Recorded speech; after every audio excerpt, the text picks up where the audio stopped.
এগুলো আলুর বল তৈরি করে ভেজে নিয়ে একটা রান্না করছি, তোমাদের সবটাই বলবো।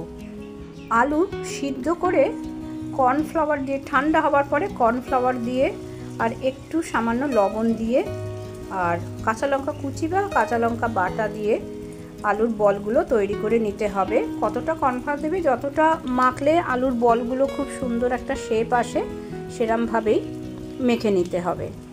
আলু দিয়ে আলুর দম বা আলু চচ্চড়ি ছাড়াও এত সুন্দর একটা রান্না হয়। আমি তো আলুর বলগুলো ভেজে নিলাম, নিয়ে আদা বাটা, টমেটো পেস্ট, এটা জিরে গুঁড়ো একসাথে মিশিয়ে আমি রেখে দিয়েছি। জিরে গুঁড়োটা কিন্তু ভাজা জিরে গুঁড়ো।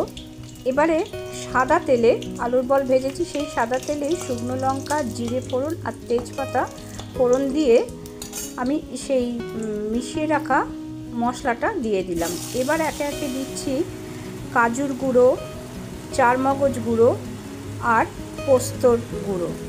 পোস্তটা আমি শুকনো বেটে গুঁড়ো করে নিয়েছি। নিয়ে আমি পুরো মশলাটা কষিয়ে নেওয়ার জন্য একটুখানি জল দিলাম, দিয়ে এবার ভালোভাবে কষিয়ে নিচ্ছি।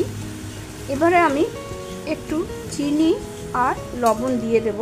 এই তরকারিটা একটু মিষ্টি মিষ্টি হলে ভালো হয়। আর ঝালের জন্য তো আমি শুকনো লঙ্কা ফোড়নে দিয়েইছি। মশলাটা একটু বেশিক্ষণ ভালো করে কষাতে হবে। সব শেষে দেখো বেশ খানিকটা আমি দুধ মিশিয়ে নিচ্ছি। এই রান্নাটা দুধের জন্যই ভালো টেস্ট হবে। আলু দিয়ে যে এত সুন্দর একটা হোয়াইট কারি হয় সেটা তোমরা না করলে বুঝবে না। এবারে আলুর বলগুলো যেগুলো ভেজে রেখেছিলাম তার ওপরে আমি গ্রেভিটা দিয়ে দিলাম।